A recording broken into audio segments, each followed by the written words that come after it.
I got the same flack when I did my biggest song, which was It Was a Good Day. Is Ice Cube a nice guy? Some of my guys was like, man, you do hardcore music. Why do you think you need to talk about a good day? And I was like, well, I don't do hardcore music. I do reality music. Music, movies, sports, I've made it to the Hall of Fame in all three. I have been to the mountaintop. There's higher mountains out there to climb. Ice Cube, everybody! That's the greatest gift, family, because all this means nothing if it's no one to share. Dre had made a single. He had to be 19. Why would a 19-year-old allow a 13, 14-year-old to even come hang out with him? Because I was dope. What's the greatest lesson that Dre taught you? Trust yourself. And could have changed my whole life. You take your opportunities serious or don't take them at all. Right. It could have been a fatal mistake. John Singleton said, Hollywood has no movies for you. Wow. You're gonna have to write your own. Wow, this is fascinating, man. How do you think you were able to do that, where most people don't transition so gracefully? Well, it was one of the best interviews I've had. I mean, what was the dream for you growing up before you found music? Because I think you were like 12 or 13 when you started rapping and getting into the music world, or being creative with it. What was the dream before that? Was it to be an athlete? Did you want to grow up and do something? Yeah, it was really all about, wanting to play football, basketball. And that was just a dream. When you're young and you got skills and you can beat people in your neighborhood, you think, okay, maybe I'm good enough. Right. And then it turned to music when I realized that I like playing sports for fun. And the higher you go, the more serious the coaches get. Yeah. Because they feel like they're going to lose their job if you don't win. Right. So they put a lot of pressure on kids to perform. And so I played till it wasn't fun no more, Yeah, I was like, these dudes is too serious. I'm not trying to go to college and go to the pros. And, it was a dream at a certain point. I knew, okay, this wasn't something I was going to pursue to that level. I was just going to play as long as it was fun. Right. And so, thank God at around the same time I was making this decision, I started getting into music, hip hop, and, writing raps and, just being interested in this new style and new form of music that was, sweeping through the 80s. Was there something you heard that made you say, wow, that's really unique and different that I want to try to get into? Was there like a song or someone you saw that was doing it on the street, or what was the first inspiration? I was just a fan of the music. I was turned on to the music at 10 years old. Yeah.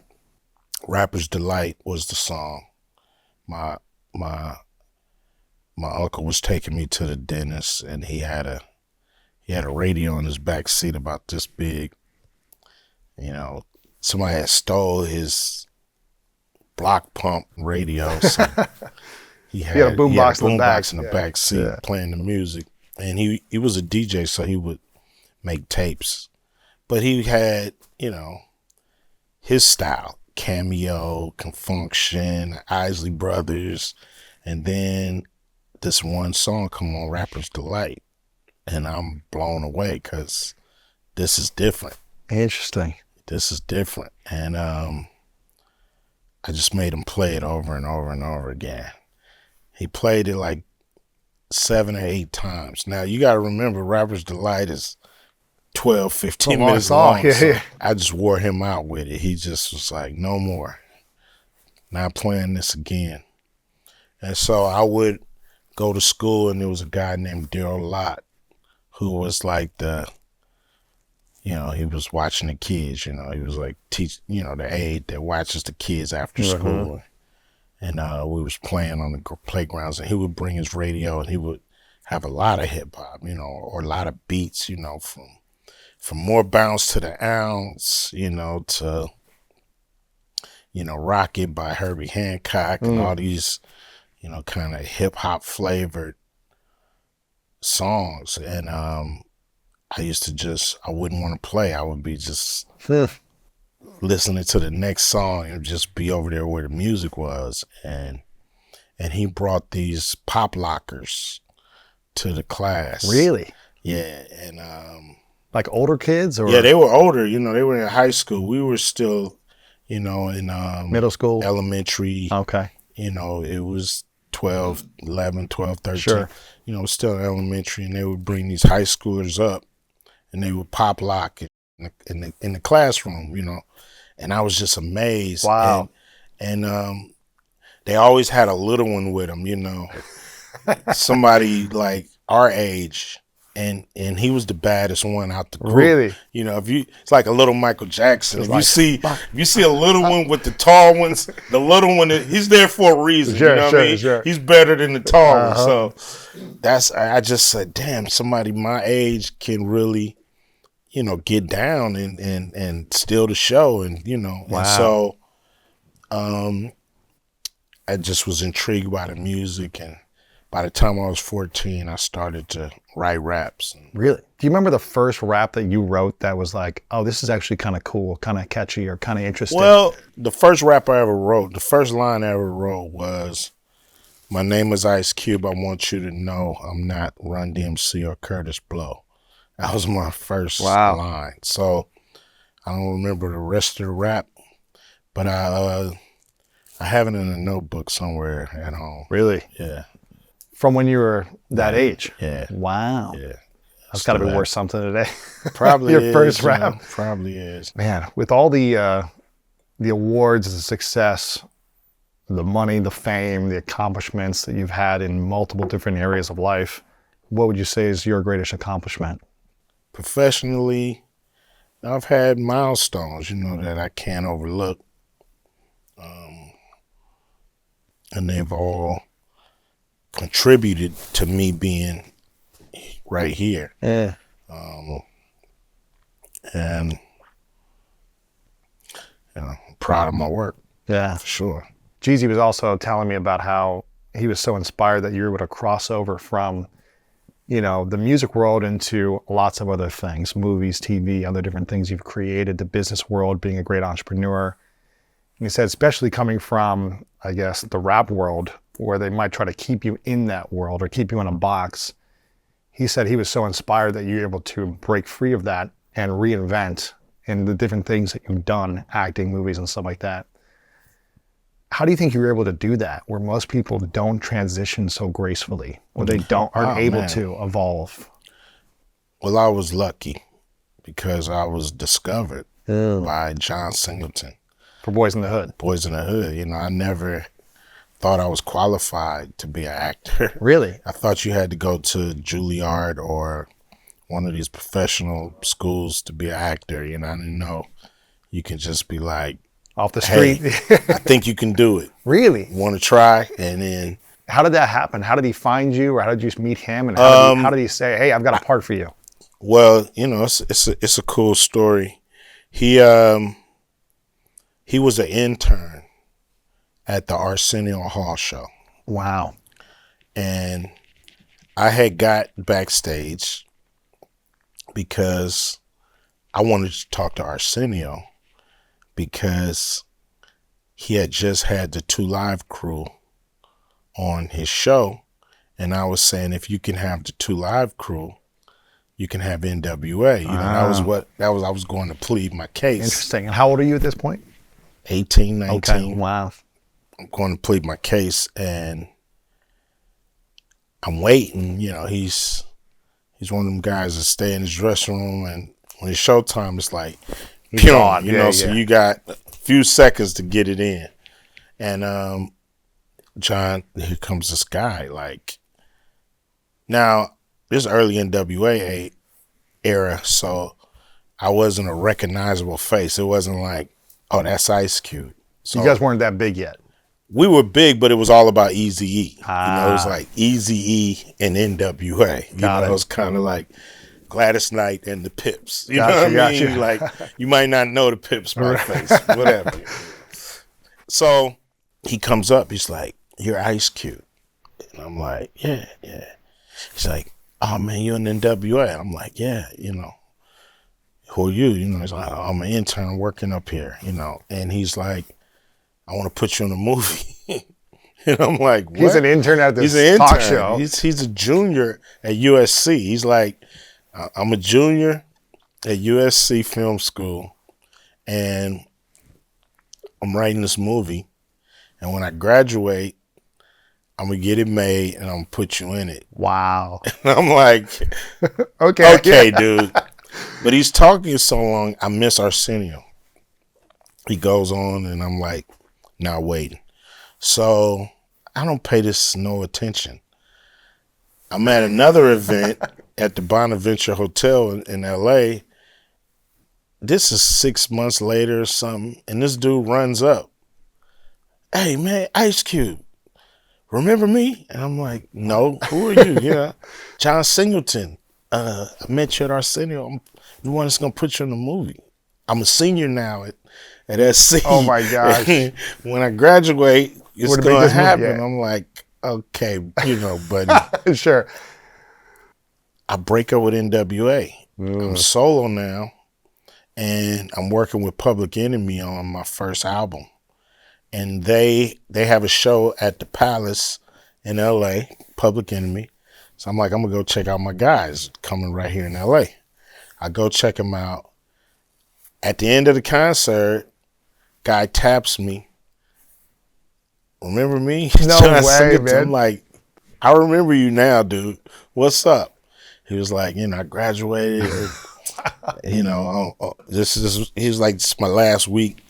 And I'm gonna make this movie. he starts wanting to tell me about the movie, you know. And if anybody ever wants to pitch you a script, tell him, you know, let's do it on another day, because it took 40 minutes for him to go through this movie. I'm kind of listening, half listening. We at my car.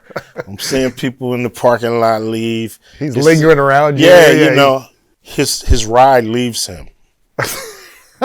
His ride leaves him. He's still 1 trying o'clock. to, like- Yeah, it's like 2:00 in the morning.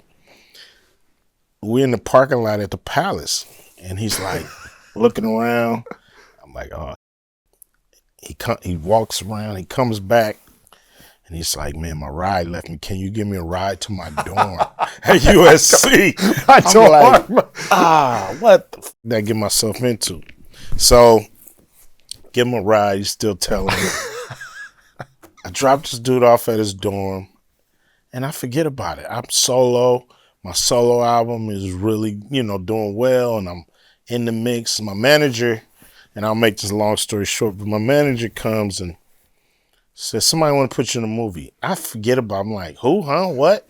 But my record is hot, so I'm like, well, maybe people see like Ice-T that, yo, I'm a hot rapper, put me in a movie, so I'll try it. I'm thinking I'm gonna go see basically some white guys that's doing a movie. I walk in. I didn't read the script. Throw it in my back seat. They gave me some lines to audition to, so I was like, I'll just read these right before I go in. And I go in, and it's him sitting there. He has my a gosh. production office. Casting, the whole thing. Casting. He's doing the whole thing. He's like, "I told you." Oh my gosh. He's like, "I told you." And I'm like, "It's you." Wow. It's like, "Yeah, we doing this movie, man." And I audition, and I'm terrible. I suck. Oh, man. I mean, I suck. I don't know what I'm reading. I'm forgetting lines. It's just very choppy. He's like, "Man, did you read my script? Because you obviously don't know nothing about the movie." I said, "Man, I didn't even know it was you. I just took it for granted." He was like, "I'm going to give you one more shot." Wow. It's like, go home and read my script all the way through. Come back tomorrow, same time, give you one more shot. But if you this terrible, cute, I gotta cast somebody else. You know, I need a real actor that could do this. So once I read it, I'm like, oh, they talking about our neighborhood. Like, whoa. this is gonna be a movie, like how we grew up. Wow. So now I got the picture. I understood who Doughboy was and all this. So when I went to read the next time, it was good, you know. And I got the ball rolling. That got me into acting. Wow. And he got me into writing scripts. Cause now that I was doing the movie, we was hanging a lot. He would have me come to his house and we'd watch movies like A Clockwork Orange and be like, this is a good movie. This movie sucks. This is why this one's good. You know, we was like putting me through film school. Wow. And he said, dude, when you gonna write a script? He said, you think everything's gonna be good? He said, you think every movie for your ass is gonna be good as Boys in the Hood? He said, Hollywood has no movies for you. Wow. You're gonna have to write your own. Wow. This is fascinating, man. And then I said, I went and bought a computer that day. And in the final draft script software, that day I started writing a movie. And he started to help me, and I wrote 2 or 3 scripts that were but my third one was Friday. Wow. So that was when I, you know, got it on point on what a movie needs to be and do. And this is fascinating, man. yeah. So that's if how you it wouldn't went have down. shown up to that audition and then come back the next day and actually prepared Yeah. and auditioned and gotten that role, If he didn't let me, right, he could have been like, screw this guy. dude, yeah, this dude is not serious. Where do you think your life or career would be without doing that initial first movie? Man, you know, I think I would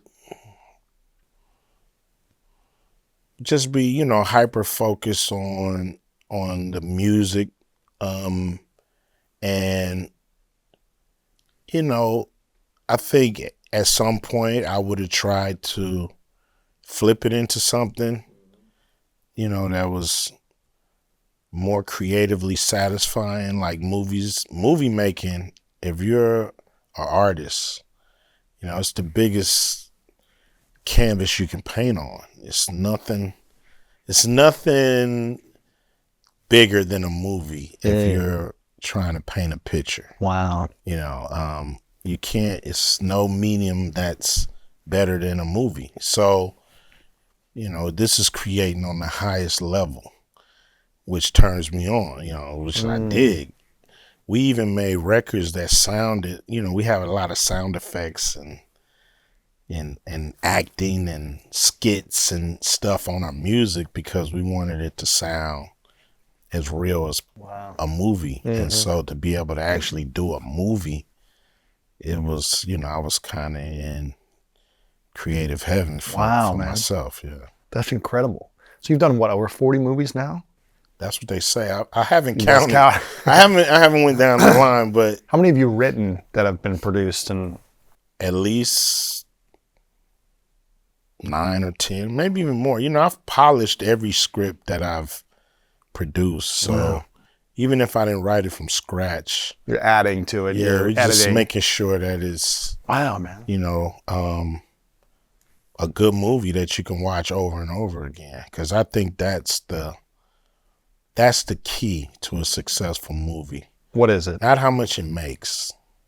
Because if you can only see a movie once and you don't want to see it again, do you really care how much it made? And if you can watch a movie over and over, or when you catch it in the middle, you continue to watch it because you know you love this movie and it's always a good time. Do you care how much it made?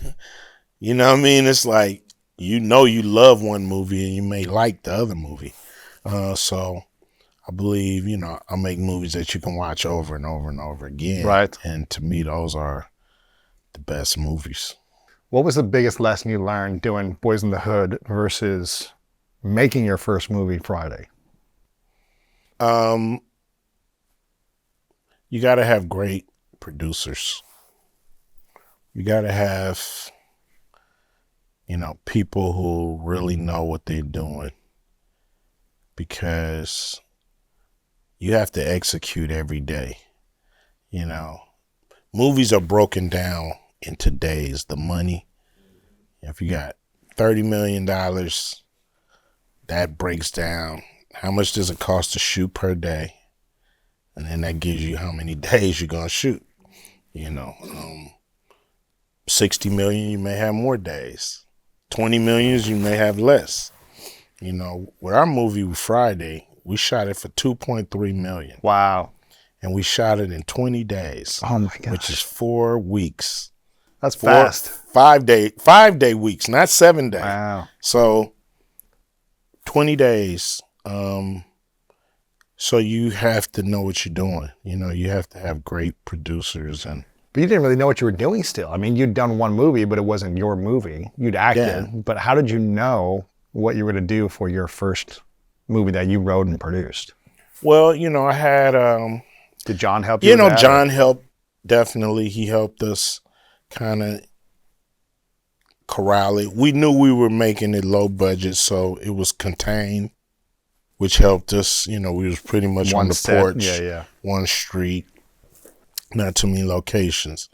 And, it was really about just making sure what we shot was funny, and it's getting through the day. You really have to start with a funny script. If you start with a funny script, then you can enhance it when you shoot. Right. But that's what it's really all about. It's about executing every day and making your day and making sure you get to, you have a certain amount of scenes to shoot per day. You got to get through it no matter what. Wow. My fiance's an actor, writer, producer. I think she's done about the same amount of movies as you, 40 movies. She's from Mexico, so she's done a lot of Spanish films. Yeah. She's crossed over into the U.S. as well. But she's written, I think, 7 or 8, produced a bunch of them. She hasn't directed yet. And I'm curious, when you are the writer, the star actor, the producer, or you're directing as well, how do you stay present, on those 4 weeks or 8 weeks of the movie? And how do you lead others, the production team, the crew, the cast? How do you lead everyone while you're trying to make your movie and act and produce it as well? Well, what's great about movie making is you basically have to build each scene as you shoot. You have to, you have your locations down, you have your actors, you have your props, but you still have to figure out, how does this scene play out? How many sequences to get to the end of the scene? How many shots do you need? So you're doing what's called marks. So you're setting marks on, okay, first they sit here, they talk. One guy walks over here, we got to mark him over here because he talks from over there. Another guy goes to the refrigerator. So you laying it out, and you have to do that every day with every scene. Wow. So as you're doing that, you're getting a chance to interact. You rehearse the scene a lot, so you can, during that rehearsal, you can tell the actor, hey, no, do it this way. So, it's no pressure. The camera's not rolling. Right. So you get a run through. Yeah. You get to kind of to beat the scene out. And then you play it out, without shooting it, just to make sure everything works and flows. And then from there, the guys figure out how to shoot that. And so it gives you time to beat it out, get your interaction, and then, it's guys that you got to trust. Now you can go look at playback, so you can go see if you're acting in the same scene. You can go after the scene and see, did we hit it? Did we get it? And the key is not to move until you get it. I don't care what anybody's yelling. We're running out of time, for Keep this. doing it. Stay there until you get what you said. We've worked months for this moment. Right. Get the shot. You got to get it, because if you don't get it, you're going to be in the edit bay saying, we we missed. should stay there another 15 minutes. Oh, man. We'd had a perfect shot. Now it's funky. It's not really working because we were so worried about getting to the next scene, we didn't execute the scene that we were on. So you have time to beat it out, work it out. And you do this with each scene throughout the whole movie until you finish. You've done so much creatively as an artist with the movies you've made, the films you've made. I'm curious, and so many of them have, or at least they seem to be, so many of them seem to look like you've had a lot of fun making them. Yeah. It's enjoyable for you. You've had fun. I'm sure there's breakdowns and stuff, but it seems like it was fun to make. They were culturally, relevant and did extremely well successfully. And people use lines and part of scenes in culture for decades. Yeah. Which is amazing. Yeah, it's great. And they make a lot of money. Yeah. A lot of them, I'm assuming. Yeah. How do you kind of hit that trifecta where you make a movie that you enjoy as the artist, that culture consumes, they love, and they use it? They use these scenes, they use these lines, the phrases, they use it in daily culture, and it makes money. How do you get that trifecta when you make a movie? Man, it's hitting a sweet spot. I think having fun on set, not to the point where you're not handling business, but some people make movies and the set is very hostile and tense and intense, and people act like it's brain surgery. Right. It's kind of like I was saying with the sports. It was like some guys out there having fun. Some guys you think they were, their life depended on whether you get this first down or not. You know what I'm saying? It's kind of, so I've always made sure our crew and everybody, is having a good time. None of this yelling, none of this, on the next department because we're this department and you're that department, and none of that. Hierarchy mess. Let's have fun. We're making a comedy. Let's keep it in perspective. You know what I mean? Let's make sure we have fun doing it and it's not uptight. So I think that's a big part of it. The environment's got to be fun, playful. Yeah. The script has to be funny before the actors get a hold of it. You can't depend on comedians to make it your scripts funny. How do some of these scripts get greenlit in Hollywood? That these movies, they're out sometimes. I'm like, how did this get past these executives or the financiers to make this movie when it's not a good script? Well, I think Hollywood has two agendas. It's profit, but it's also propaganda. Really? Tell me more. Well, I think they want to influence society, with these movies, and sometimes that's more important than making the money. And then sometimes the money is the most important. You never know which, God, is being served here, which master is being served here, so to speak. Sometimes when you're making a movie, because, certain things are done purely for the propaganda of it. Why do you think, I'm assuming not everyone in Hollywood is into propaganda, but it seems like some movies are. Why do you think a part of Hollywood wants to project propaganda so much and serve an agenda versus just make great art? I think movie companies, for the most part, a lot of them started and were owned by the same people who want to engineer society anyway. It's kind of, it's just part of their portfolio. Some of these, folks are so rich. Hollywood's a toy. Just like guys that own a football team. Some of them, the team is the family legacy. Maybe like the Cowboys. Right. But to some, maybe the Rams. This guy who, I don't know if he owned Home Depot or whatever else, it's probably a toy, So I just think, the people who have the ultimate say are people who engineer society in other ways anyway, whether it's, banking or Right.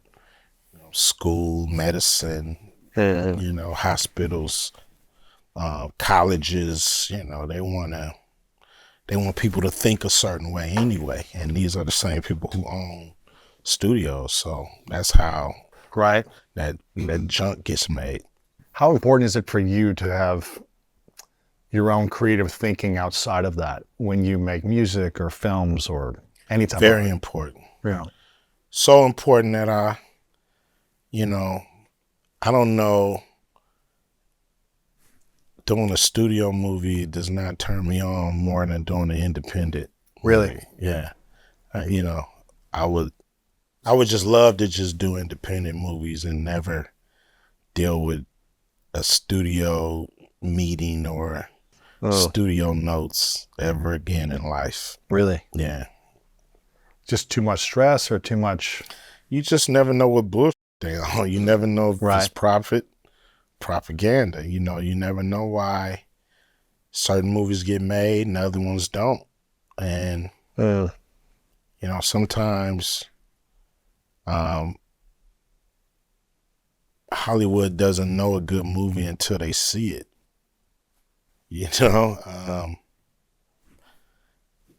We've had people turn down movies like Ride Along and Straight Outta Compton. Studio even turned down The Joker. Wow. Till they saw it. Right. It was like, oh, damn, we shouldn't have turned this down. So sometimes you have to actually make the movie for people to understand how good it really is. And I know that, so I would rather go make my movies and then present it to Hollywood and say, who wants to distribute this movie? If someone wanted to make a movie today and they didn't want to deal with Hollywood, what would be the formula you would create for someone if they didn't, maybe they only got $500,000 or $1 million, or they can only get that from friends and family or an investor or whatever it is. They don't have some huge budget. They want to kind of break the system in some way. How can they do that from the financial side, the production side, and also the distribution, which seems to be the hardest part? Yeah. How can they do that today and actually be profitable and make a great movie? Well, at some point you do want to get distributed. You do want the studios to put their machine behind the marketing and promotion and marketing machine behind the movie for awareness and for, ultimately you want people to see it. You know what I'm saying? Yeah. So, but you don't have to include them in making it. You just got to have, the courage to go make your movie and bring them a finished product. Really? And that's what the movie festivals are for, when they have the Tribeca this. And right. It's for people to show their movies to distributors and hopefully get somebody to buy it and put it out. But there's ultimately, to me, so many different streaming services and so many different ways to actually get paid from a movie that it's a lot easier than it used to be. Sure. I think people that make movies can get them seen and made and get people to watch them a lot easier than before. Did you feel like you had a lot of criticism when you were trying to transition though from NWA to I guess Boys in the Hood, the movies, and doing Friday? Did you get negative energies or people trying to pull you back or saying, what are you doing trying to do this acting thing? Who do you think you are? Or did you get a lot of support?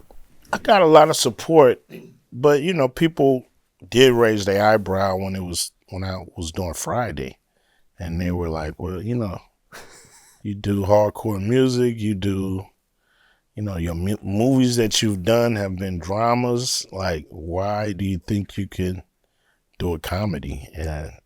And so that was weird for people. But I was used to it because I got the same flack when I did my biggest song, which was It Was a Good Day. You know, some of my guys was like, man, you do hardcore music. Why do you think you need to talk about a good day?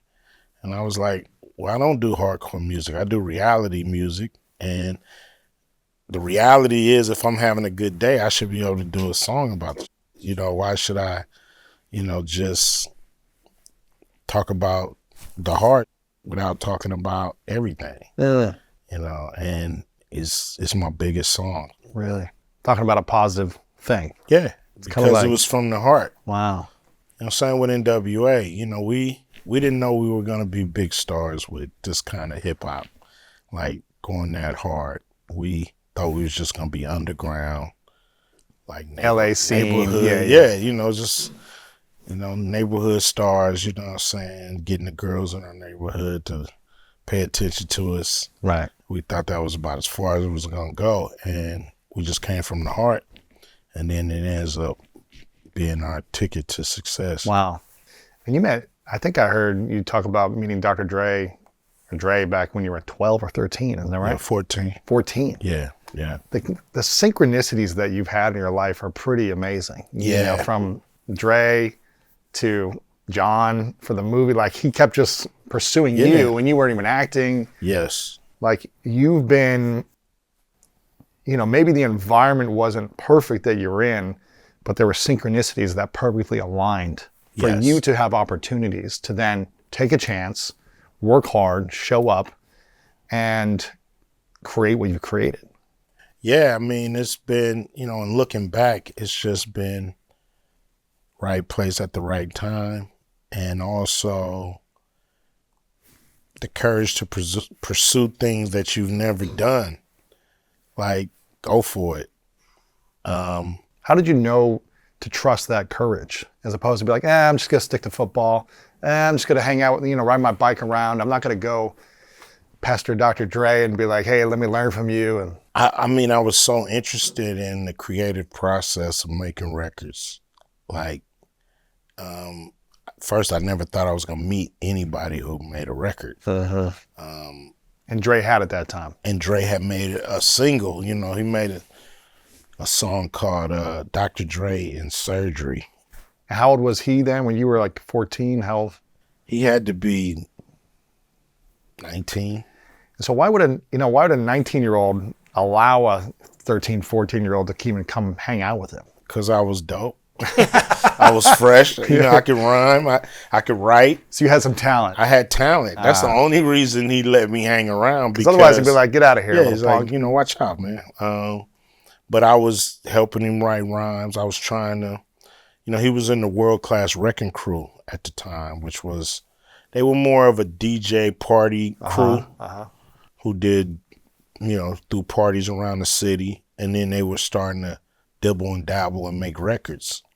And I was a good writer. So I started to, they wanted a LA hit. They wanted to be played on K-Day, like the LA Dream Team and the Uncle Jam's Army, Egyptian Lover. So they wanted to, get in rotation. And they had a slow song, but it wasn't, full-throated hip-hop. It was kind of like a slow jam with a girl singing, and then they had this slow, I need love kind of raps. Right. Like turn off the lights or something. Yeah, turn off the lights. So they wanted a hit, so I would. And you had help. talent. You Yes. had value you could provide. Yeah. You weren't just like sitting around doing nothing. You had something to contribute. Yeah. So that's a big thing to know. It's like you had the talent that they didn't have that at the time. I mean, a few of them did, but when you're trying to get on, it's like best idea win. Right. More the merrier. The more talent you can find, the more you have the opportunity to make a hit record. And so, How did you have that confidence at 14 to be like, I'm going to hang out with these 19-year-olds who made a record or made songs that are, DJing around, doing clubs and gigs around town? I'm just going to wrap it up. I'm from LA. They from Compton. I'm from South Central. So it was fun. It was a whole new world, Being in Compton was a new world for me. In a lot of ways it was different than our neighborhood. Yeah. But a lot of it was the same. Uh-huh. And, hanging out with dudes who, I used to pay to get into the party, and now I can walk in with the DJs and, Right. We're carrying crates of records and we're moving Cerwin Vega speakers and we part of the party. You know what I'm saying? We in the DJ booth now. We actually part of The crew. the crew that makes the party happen instead of us going there and just the music already set up and, it's already going on. You don't know who's who.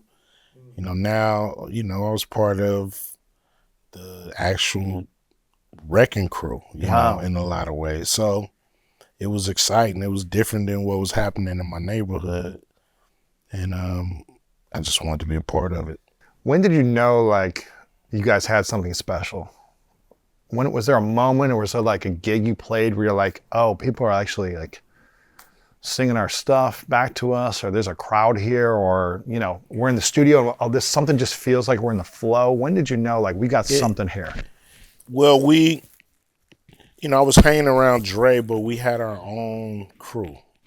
His cousin is named Sir Jinx. It was your neighbor, right? Yeah, he lived down the street. This is why I was, even close to Dre, because his cousin lived down the street. Then Dre ended up moving in with them till he found his apartment. So, I had better access to it. Sure. And so we had our own crew and we were trying to, do cool stuff. We joined this contest called the Best Rappers in the West contest. And we came in second because, they messed up our music. Yeah. And, back then it was a tape. It didn't start from the beginning. It started in the middle and they had to rewind it. It just killed our momentum. And so we was upset. And then Dre, who had came to watch us, do the finals, he was like, man, don't worry about it. You guys was good. Y'all should come perform at Dudos, where we DJ. Wow. Compton. Come perform one of your songs. Yeah, Wow. in front of the crowd, but you got to be good. Don't mess up like this. Yeah, you got to, and I advise you guys to be funny or, put a little profanity in there, something. And we was like, okay.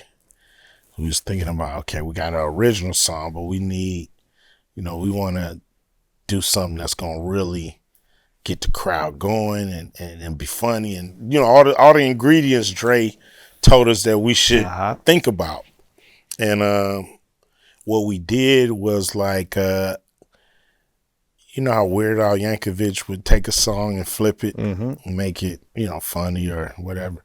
So we took a song called Roxanne, Roxanne by UTFO, and we did a dirty, nasty version called Diane, Diane, where we was using their cadence, but we was changing the lyrics, and they just went over. Like People went crazy. Crazy. Do you still have that recording? Nah. That'd be cool if you we had it. did it live. We never recorded it. Yeah, that'd be cool. It'd be cool to recreate that one day. But we did a second version of that because we performed again and we flipped a few songs. So I think we made a record of that. That'd be cool to see that. Yeah. It doesn't have a label on it because Lonzo thought we would get sued for, flipping all this music. Of course. So it just says Dirty Rap. It's just a white label. But that was where we was like, oh, this is just turning the crowd on. We should just make original songs. But, we shouldn't worry if we're using profanity or not, because nobody gonna play us on the radio anyway. Right. What's the greatest lesson? I know you and Dre had like some history at some point because you left the group, but then I think you guys are friends now from what I've read. And what's the greatest lesson that Dre taught you when you were in that season of life, or even now? Trust yourself. Trust yourself.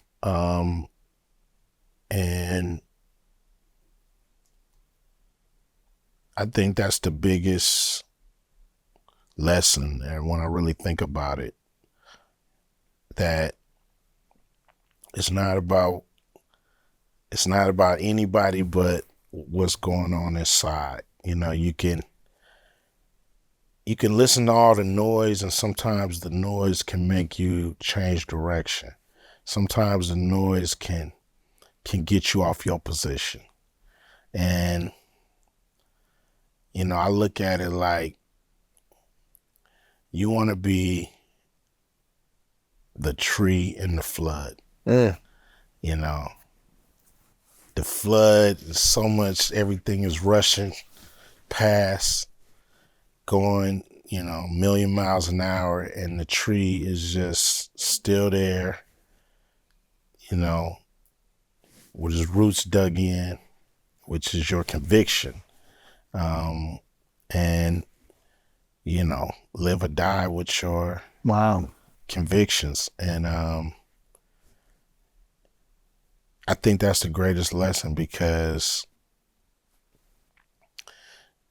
we argued a lot making the NWA record. Really? And the arguments was, what's dope, what's not.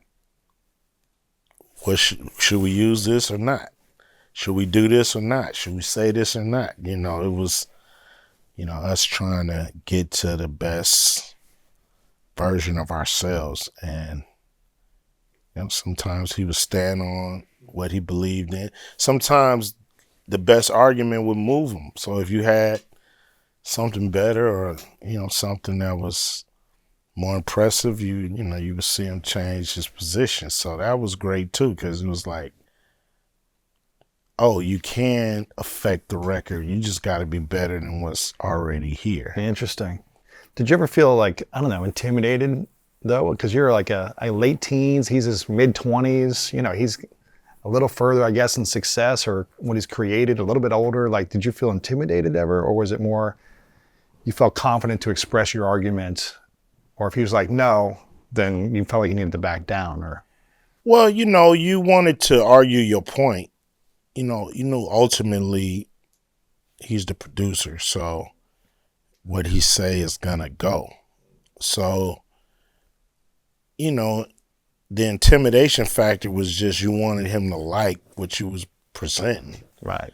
But if he didn't, that doesn't mean to be discouraged, or even what he was saying was true. You had to fight for your position, argue your point, and best argument win. And sometimes you won it, sometimes Right. you lost. Right.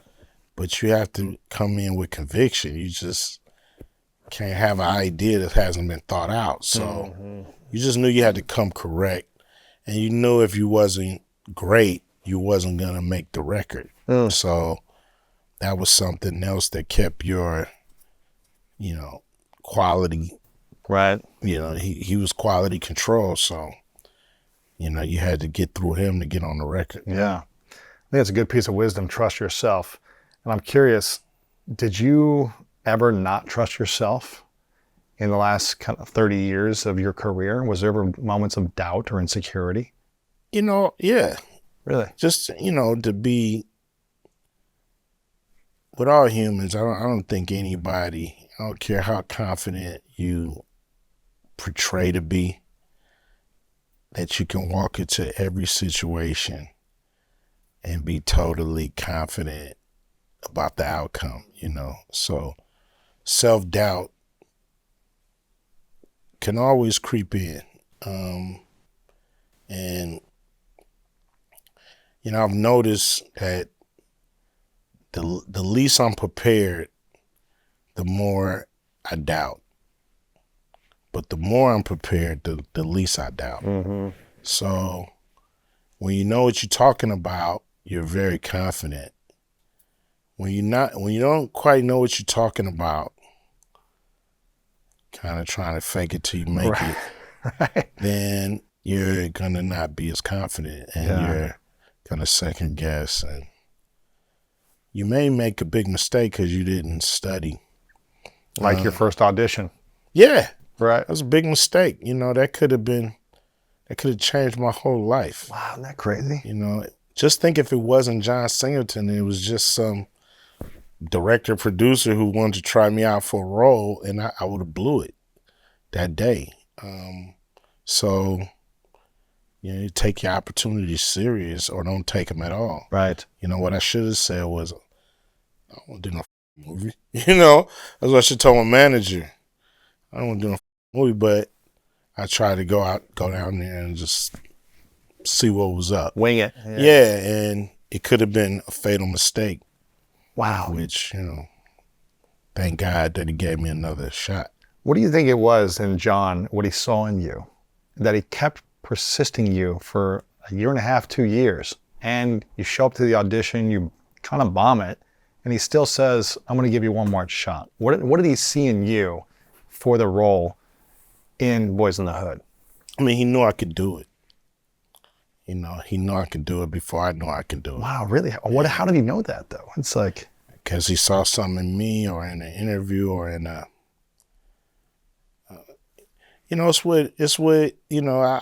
I've brought in a lot of different actors, from Chris Tucker to Mike Epps, to Cat Williams, Terry Crews. You see something, you see something in a person, and you like, yo, I could set you up to win.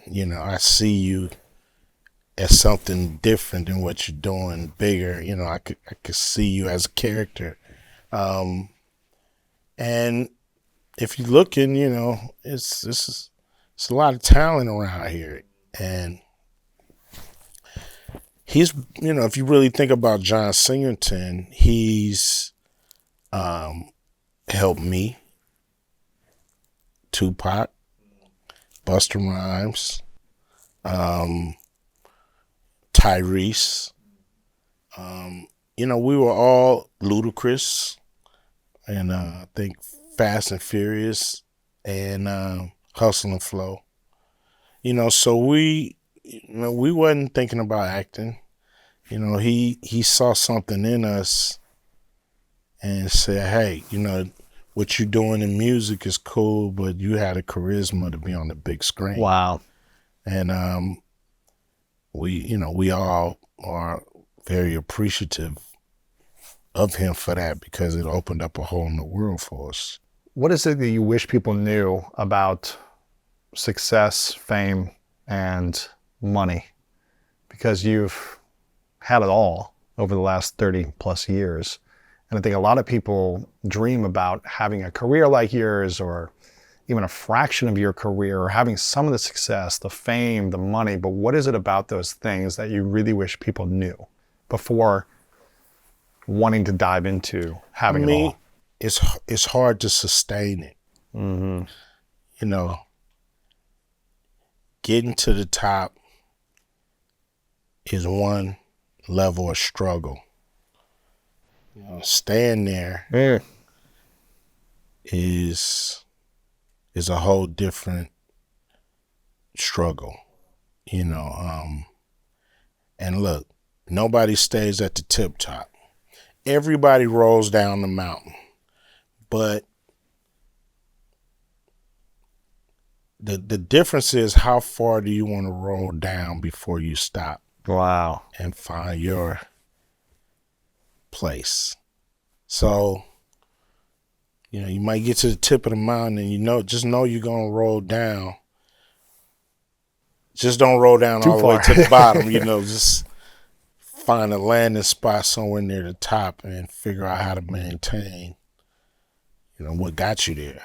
So it's a lot of hard work. It's like the duck in the pond. If you look at him from the outside, everything is smooth. He's cruising along. It's just, under the surface, it's going down. That's where all the work is being put in. Yeah. But he just make it look smooth, but he putting in work down there. And it's the same thing with success. People see the finished product. They don't see the feet paddling to get there. And how have you stayed focused over the last 3+ decades? Because, the whole idea about trusting yourself that Dre gave you early on, or that wisdom, or what you learned from him, it seems like it's worked for a long time for you. but also you get opportunities every day, I'm assuming, or you have for a long time. You should do this or try this, which could be great opportunities or big distractions. Yeah. How do you know to stay the course and what the course is when you have so many cool opportunities at this level now? Well, know your wheelhouse. Know what you do best. Know what's outside of your wheelhouse. Know what's going to take you reaching and the extra effort, and you could fall over trying to get to it. And, it's like a pitch, a hitter, waiting for his pitch. You know what I'm saying? You got to know what's outside your strike zone or what's outside your wheelhouse, and don't swing at things that's too far outside of your wheelhouse. And when it comes in your range wheelhouse, you know what I mean, take advantage of it. Mm-hmm. So, all money's not good money. So, know what you're really, what you can deliver, and don't accept it if you can't deliver. Have you turned down some big money before? Yeah. Really? Yeah. What's the most you've been offered that you turned down because you didn't feel like it was in your wheelhouse? Well, it was a different situation, but I turned down, I've turned down plenty of movie roles. I wouldn't even go audition because I just felt like this wasn't my kind of thing. But, I just turned down a $9 million movie because I didn't want to get vaccinated. Wow. So, that's not in my wheelhouse. So, Right. And so they said you couldn't, unless you want to do this movie, you got to get vaccinated. Yeah. Wow. That was the requirement from the producers, that everybody on the movie has to be vaccinated. Wow. So I'm like, nah, it's not for you right now. I don't need it. And I'll get tested every day. Right. But I'm not gonna take something I don't need. Right. Wow. So you turned down $9 million. I remember I had Matthew McConaughey on, and he said he turned down, I think it was 14 or 14.5 million for another romantic comedy role when he wanted to get out of romantic comedies and do other things. And he was like, first they offered me something like 8 or 9. I turned it down. Then it was 11. Turned it down. Then it was 15. And he goes, let me read that script one more time. Maybe it's a little funnier, a little better script. Yeah, without a doubt. But then he said, if I really want to transform into a new evolution of myself and reinvent myself, I can't keep doing the things that I've always done. And I want to start getting into these more dramatic roles. Yeah. And, he did that, and it really took off. He won the Oscar and all these different things from that. So, but sounded from him, he was like, I had to take a few years off essentially and risk being forgotten and not working again. Yeah. You have to make that decision. Yeah. To, you know when you need to pivot. You know when it's time, when you kind of like, we done went to the well so many times on the same thing. It's time to pivot, and we shouldn't do nothing until we pivot. Interesting. And sometimes it's better to not do anything than to do the wrong thing for the wrong reasons at the wrong time. Yeah. Do you feel like, you mentioned this idea of like getting to the top and staying at the top. Do you feel like you've hit your top of the mountain yet? If so, when was that, if you have? And if not, what do you think you need to become in order to get there? Well, I believe, I've done a lot of cool stuff. I'm in the Rock and Roll Hall of Fame. It's amazing. I'm on the Hollywood Walk of Fame. It's amazing. And now we're going to have something in the Basketball Hall of Fame. So music, movies, sports is what I've been pushing. And, I've made it to the Hall of Fame in all 3. So I feel like, I have been to the mountaintop. But I still got, there's higher mountains out there to climb. Yeah. So you might hit the top, come down a little bit, then go to the next one. Yeah, go to the yeah. next mountain and get to the top of that. So, I feel like I still got a lot of great work to deliver and do and explore. This is something I'm really curious about is because you mentioned this a little bit, like sometimes it's really hard to get to the top, right? As an Yeah, artist, like get your voice out there and pop in an industry, get to the top of the charts, or a movie hits #1 or whatever it is. It's really hard to make that happen. It's hard to sustain that, yeah. right? It's really hard to sustain that level of success. How do you stay confident, and what advice would you give to others who have first made to the top of their world, whatever that might be, their industry, their town, their whatever, their sports dreams, things like that. But then they keep going and they're not hitting the top anymore. They've fallen down and maybe they keep falling down. How do they stay confident on the way down when they're not the talk of the town, getting the big offers, the one people are calling up for the best roles anymore? How do you stay confident and not doubt yourself and go back to what you said, trust yourself when you're going down? Well, I think you got to understand that it's not personal. It's not you. It's the ebb and flow of the industry. It's the law of nature. What goes up must come down. And you got to really understand your fan base, what they may want from you, what they expect from you. And then you got to decide if you want to deliver on that, or do you want to give them new, different things that you may have, churning inside of you, So, you have to. I think when an artist first comes out, he's searching for the biggest fan base he can get, But then there's a point where these fans that you've accumulated are like clientele, like your customers. You got to serve them. You have to, yes. You don't always need to be searching for the new fan. The new fan needs to find you. So it keeps you from reaching outside your wheelhouse, and you stay doing the things that you should be doing, in a creative, updated way. But you got to serve your fans if you've been in the game. To me, you've been in the game more than 10 years. You have a fan base that you need to focus on, satisfy, and cultivate. And nothing else needs to matter.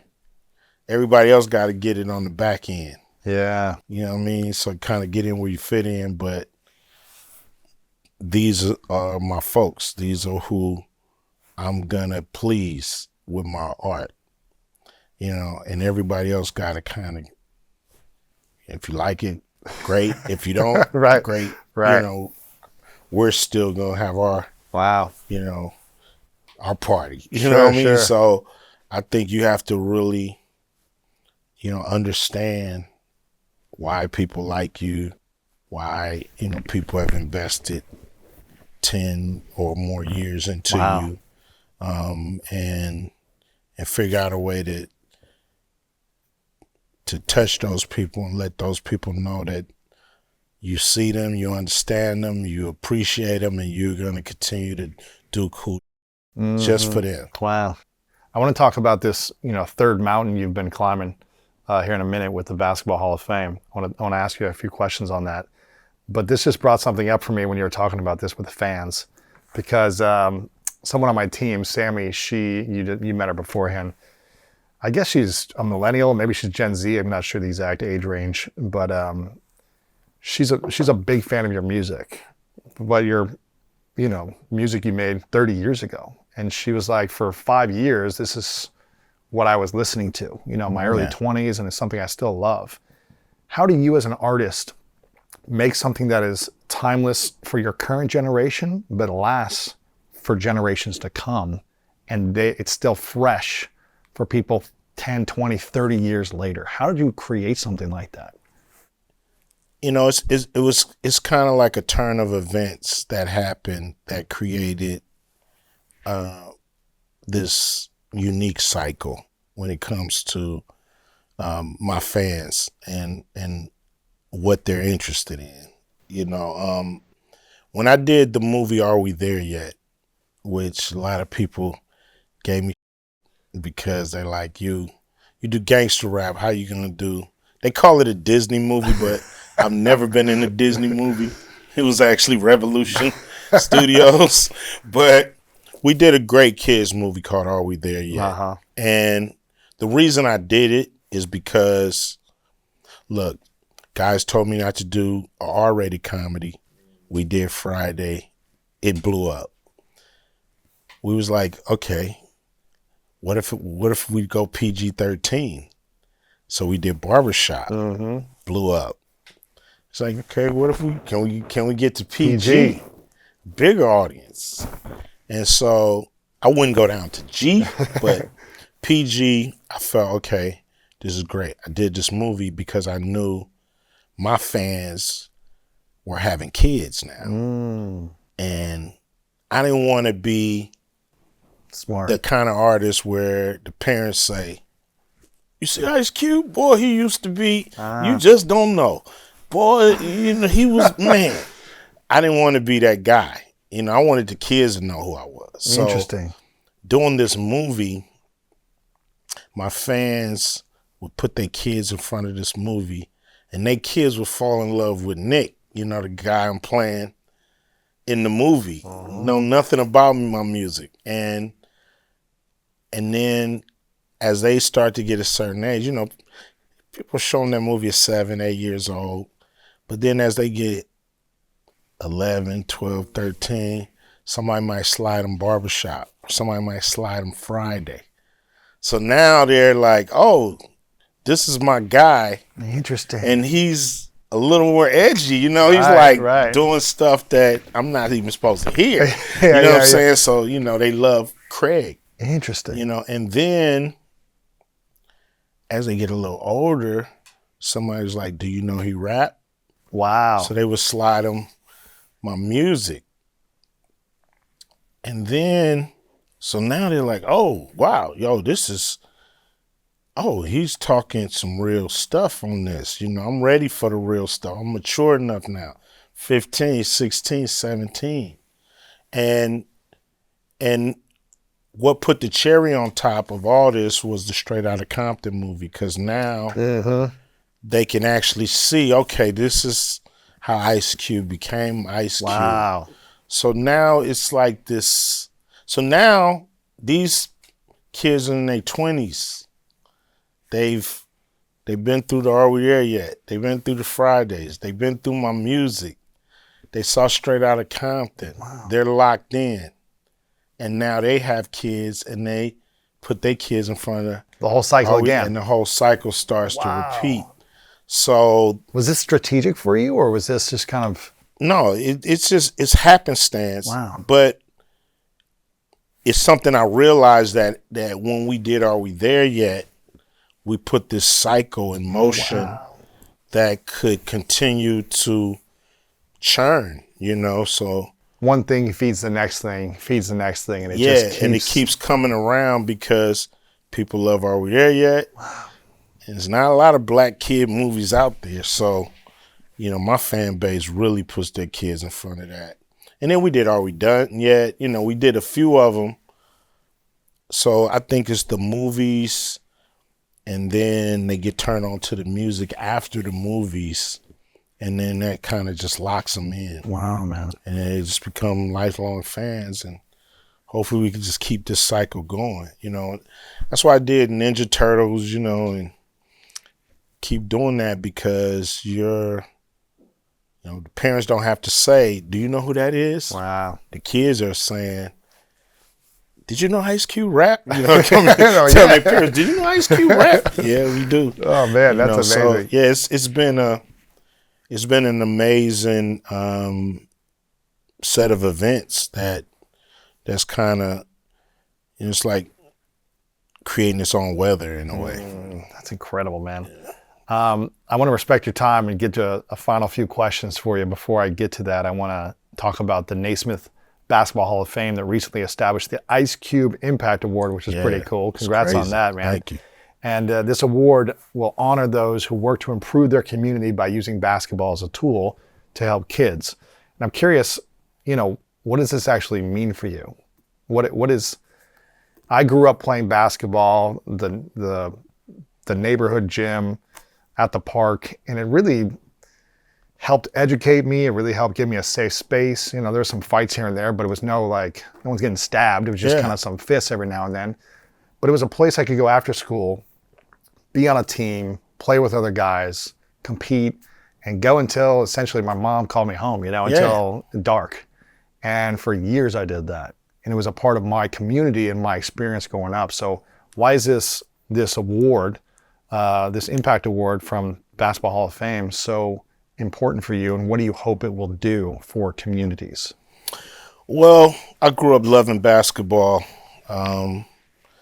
Ever since, I couldn't play with my brothers, they were bigger and stronger, and I was, I used to go and cry to my mother looking out the kitchen window. Yeah. I can't play. She's like, you'll get big enough one day, you'll be able to play. And I'm like, I hate being little, I was like, and then one day I got big enough, they let me actually play, and, I scored a couple baskets. So now I was invited to play all the time, and we used to have some epic battles in my backyard. Like, that was back when it was a physical game, You're not calling Daryl fouls. Dawkins and Moses Malone, and watching those dudes, and we was emulating that.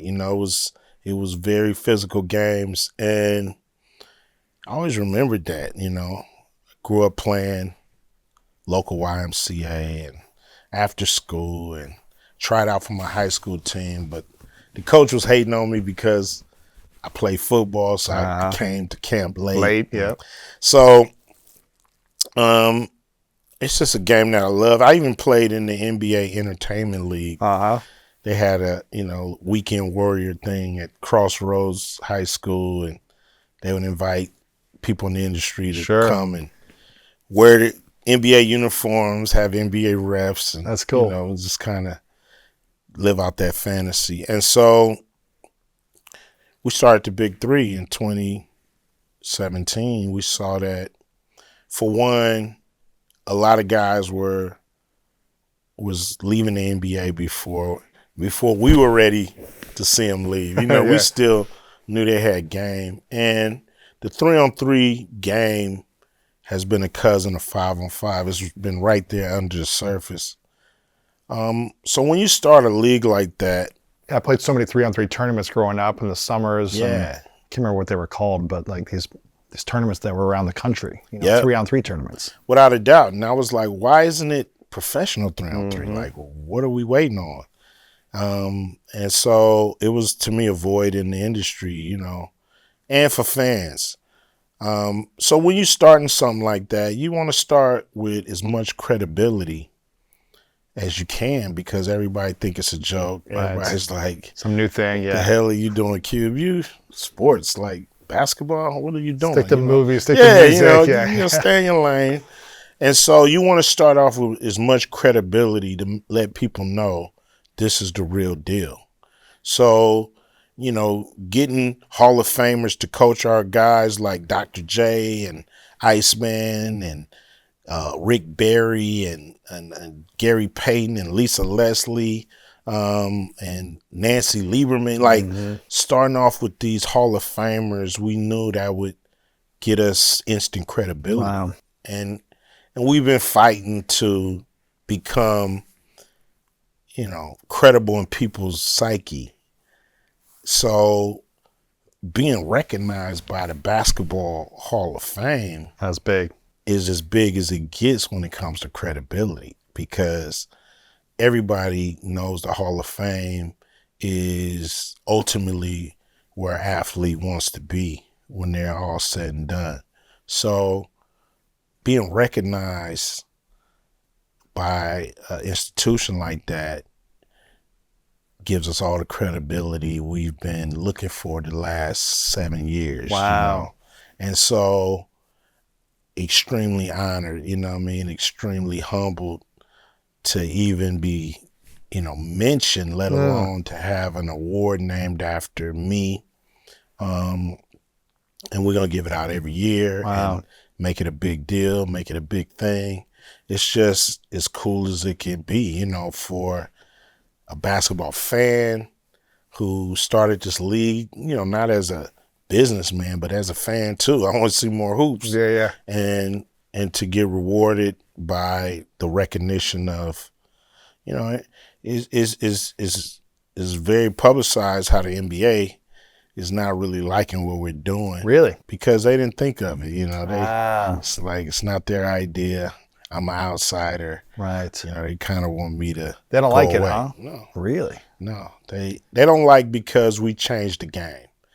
We were the first to embrace mental health. You know, we were the first to let our athletes get off the opioids and take CBD if they wanted to. Wow. You know, so we've, you know, we got the 4-point shot.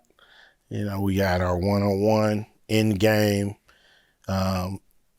you know, foul challenge called Bring the Fire, where if you don't like a foul, Wow. the coach can be like, let them go one-on-one and That's cool. see, you know, That's see, cool. if, That's cool. see if it was really a foul or Yeah, not, yeah, you know. yeah. So these are innovations that we've done, not to diss the NBA or show them up, but this is what we needed to do to make our game interesting and make Right. our game special Wow.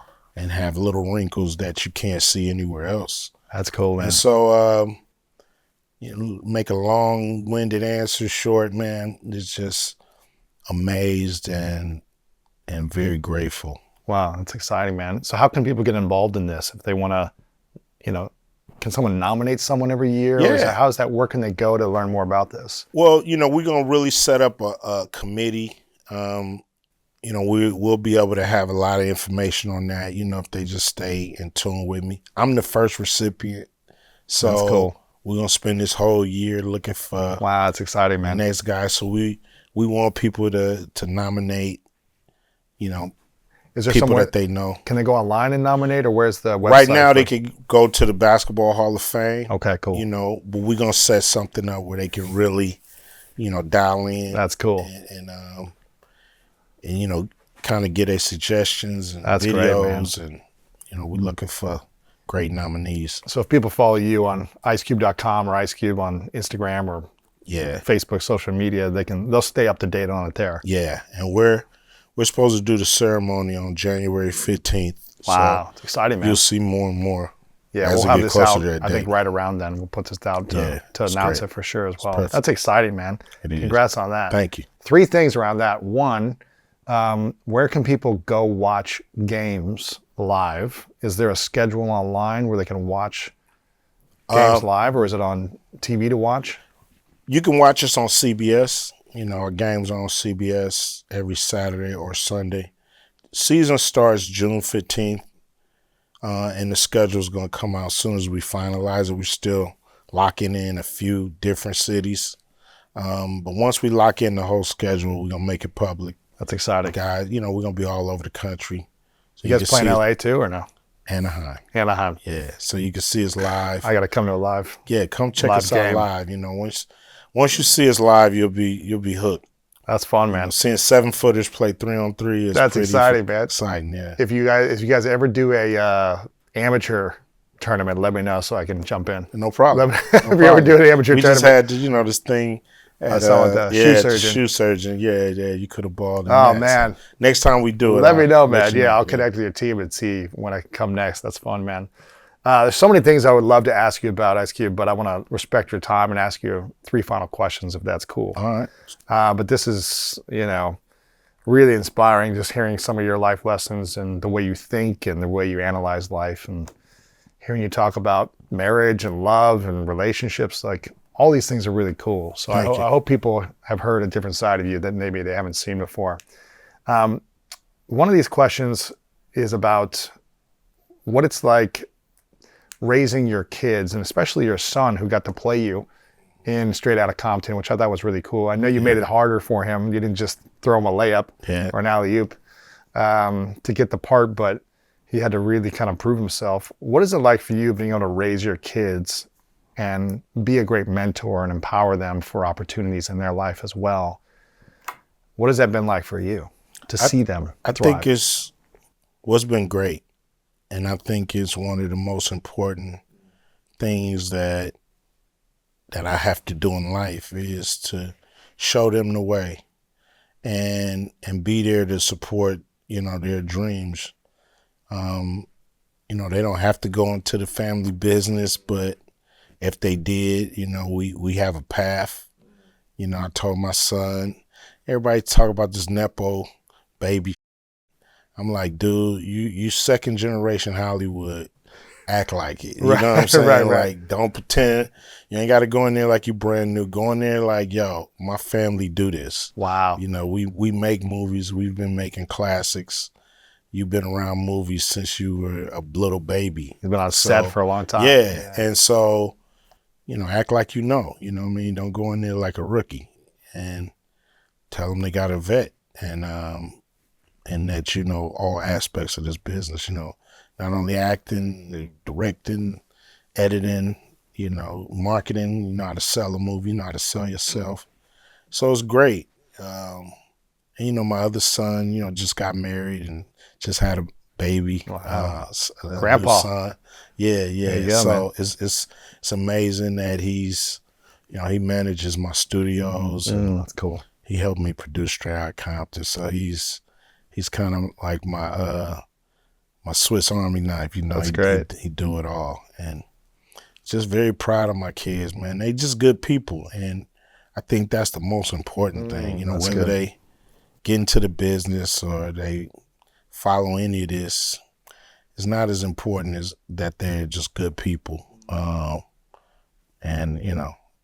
I'm just proud of them. Wow, man. I saw a video clip online of some billionaire, and the interviewer was asking him what his measure of success was. And he said that at this stage in my life, my adult children want to hang out with me. Yeah. Not because I'm rich or have money or whatever it is, but because they just like my company. And it sounds like, and I want to acknowledge you for being a great example for not only your kids, but a lot of people. I mean, being married for 30 plus years, having 4 great kids, providing opportunities for communities with this impact award, like so many things that you've done, you've paved a path for so many people to be inspired by. So I want to acknowledge you, Cube, Thank for you, man. Appreciate that. your way of life. I'm not saying you've had a perfect life by any means, but you continue to show up. You're consistent. You add value. And you give with your heart. So I really acknowledge you for Thank you. how you've done this for so long when a lot of people could treat people poorly in your position. So I really acknowledge you for the man you are, the father you are, the grandfather you are now, Yeah. and all the great things you're doing in the world. Appreciate that, man. Thank you. This question is called the 3 truths. And so I ask this to all my guests at the very end.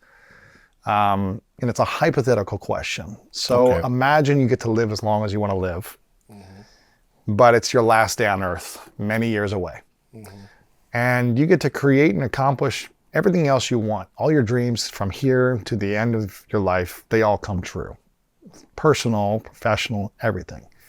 But for whatever reason in this hypothetical scenario, you've got to take all of your content, your music, your movies, this interview, it's all going to go with you to the next place. So we don't have access to your message anymore. But you did get to leave behind on this final day 3 truths, 3 lessons that you know to be true to you, and this is all we would have to remember you by. What would be those 3 lessons or 3 truths for you? Always believe in yourself. Always be yourself. And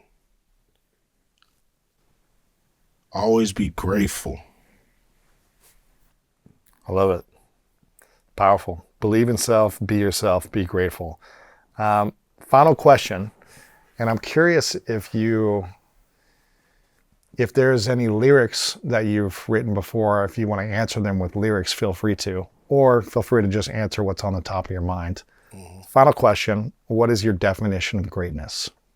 My definition of greatness is always doing what it takes in real time. That's my definition of greatness. And whatever it takes depends on the situation, but always do what it takes in real time. I feel peace because I know that when it's all said and done, my kids gonna know that their father was a great man. I feel peace in knowing that there's no better husband in the world than me. You know what I'm saying? Like, I'm that guy. You know what I'm saying? Because this is something I strive for. Like, I wanted these things.